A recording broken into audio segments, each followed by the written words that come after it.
Greetings, brothers and sisters. I'm Professor Spira, and wanted to do a quick follow-up to the video that I just posted yesterday. And in that video, I talked about why I practice a mucusless diet and kind of broke down some of my thoughts, some of the logic behind, my own inspiration. That's one of the things I think that separates a lot of the really great practitioners from other people where the diet just is some kind of fad or something, is people that can really find their inspiration and really understands why they're doing what they're doing.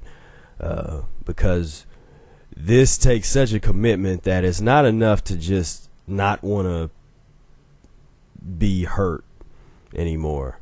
Because there's a lot of people that suffer and suffer and suffer and then ultimately die, and yet they get exposed to this kind of information and they don't have the courage, they don't have the inspiration to go off in this other direction and seek remedy in a way that would go against mainstream thinking or whatever. So it definitely takes a special type of person, even I think, find this information and then take it seriously and do something with it. Try to take the practice somewhere.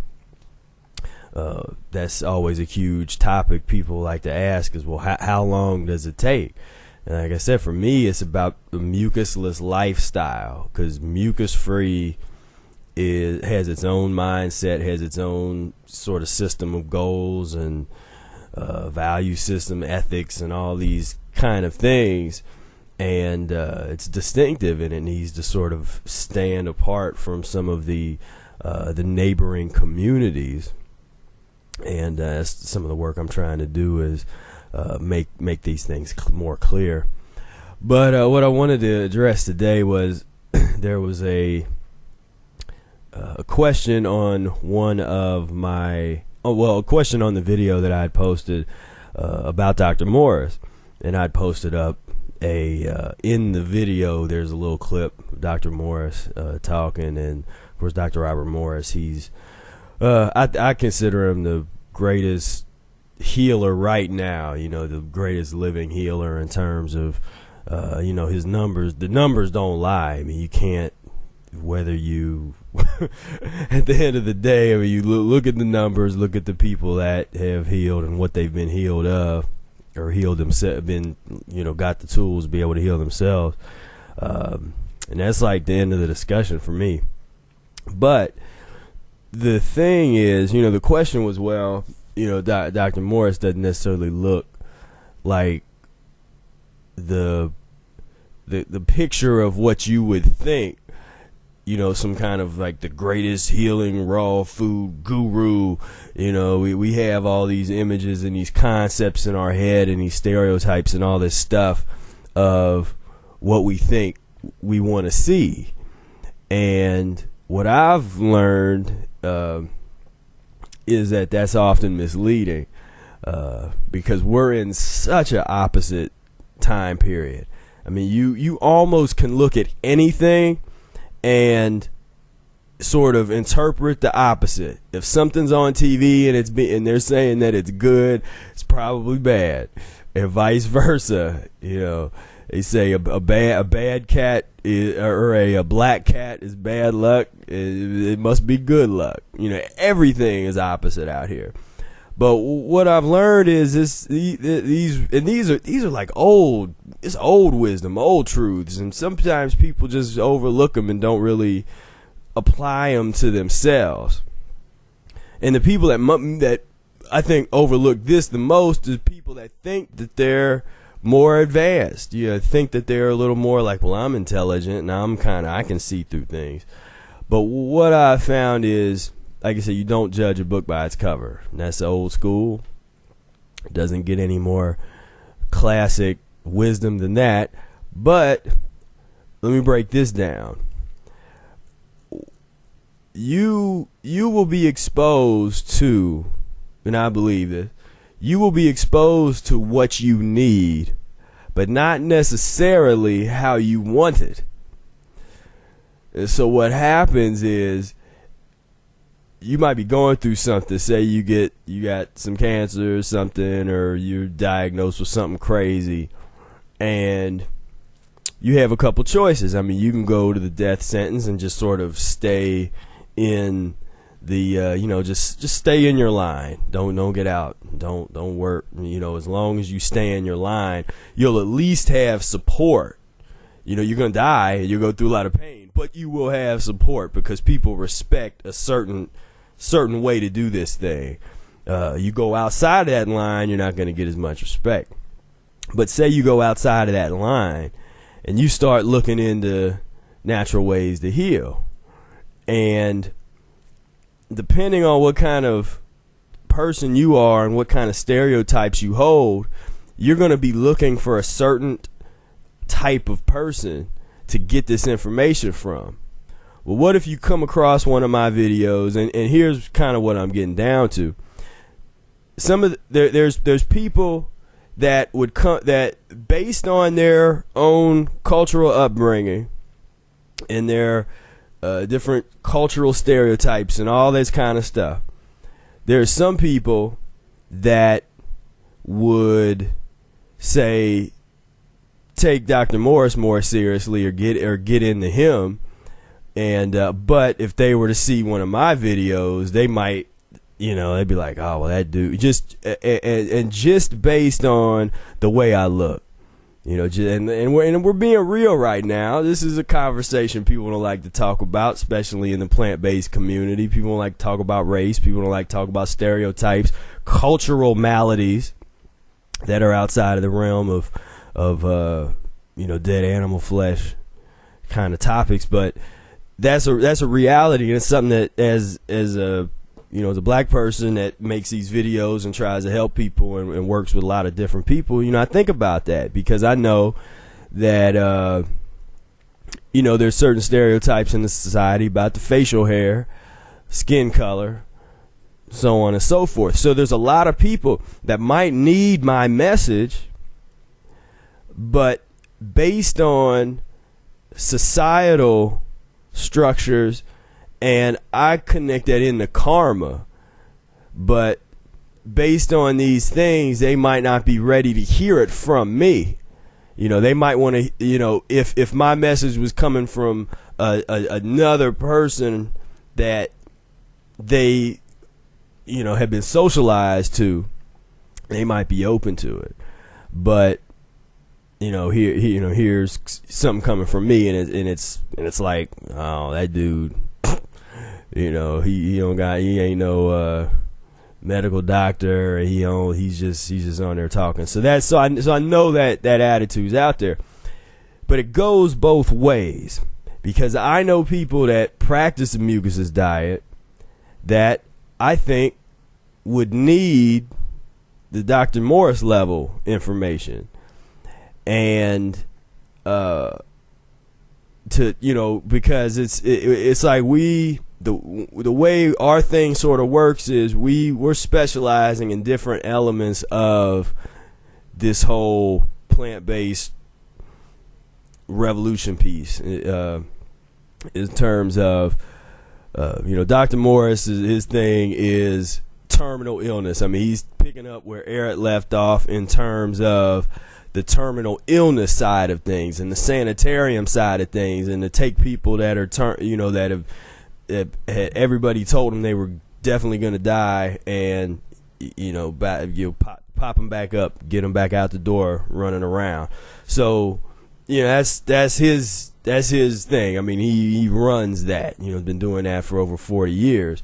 My thing is the lifestyle, mucus-free lifestyle, and it goes beyond the raw paradigm, so I go beyond that because he's really into the raw paradigm. I sort of, I look at all that a lot differently, and I'm seeing everything from a mucus-free perspective. And I see that mucus-free is the top of the ultimate top of the mountain, because you can be mucus-free and raw, but most people that are raw are not mucus-free by any stretch of the imagination. So, now, the healing protocol and people that work with Dr. Morris that are trying to heal themselves, that's raw and mucus free, and that's why I get along with Dr. Morris and his methods, and he's into Arid and was real inspired by Arid, so all that kind of stuff. So the point is that there's people that I know that might need Dr. Morris's message, but based on the way he looks, based on he's got a little bit more weight, white hair, and older dude, he has aged a bit, and he's not like in his 60s and looks like he's 20 years old kind of guy. Based on that, I know people that would disregard and not even take a look at what he had to say. And sometimes I find myself then relaying messages when I'm like, just watch his videos, and I'll be relaying messages. And on the flip side, as far, like I said, Dr. Morris's focus is getting people out of chronic illness, and but there's not a lot of talk of transition diet and that kind of thing. It's not that it's never there if he needs to bring it up with somebody, but that's just not his focus, and that's fine. I'm trying to make a art of the transition to the point where by the time, like, if you can just stay on a transition, by the time you're in your 60s, you can be on levels that we haven't even really been able to see or talk about. These things just can't be done over a couple years or 3 years or just whatever's in people's minds. There's not enough of an expansive consciousness understanding how long this thing is going to take. And when you just resign yourself to it's just the way I live. My life is about regeneration and healing on all levels, and different levels of regeneration take different amount of time. So anyway, that's the main point. Is just that you're gonna be provided with the information that you need, but is very possible that you're not going to get it in the way that you want it. And that's classic. That's just classic wisdom. It's classic karma. Because how many times in movies have you seen, somebody they really needed something, and the person that had to answer was a person that they were just making fun of, or the person that they totally disregarded. And then by the time they found out that person had the information all along they needed, sometimes it's too late. It becomes as a tragedy because they wouldn't listen. And I think that's a lot of I see a lot of that type of karma that's out there right now when I look at the kind of people, because when people get into this health piece, they just want it a certain way. They think they want it a certain way. That happy-go-lucky, and we're gonna do this, and we're gonna and it's like real stimulated kind of thing, and and the rah cheerleaders, and and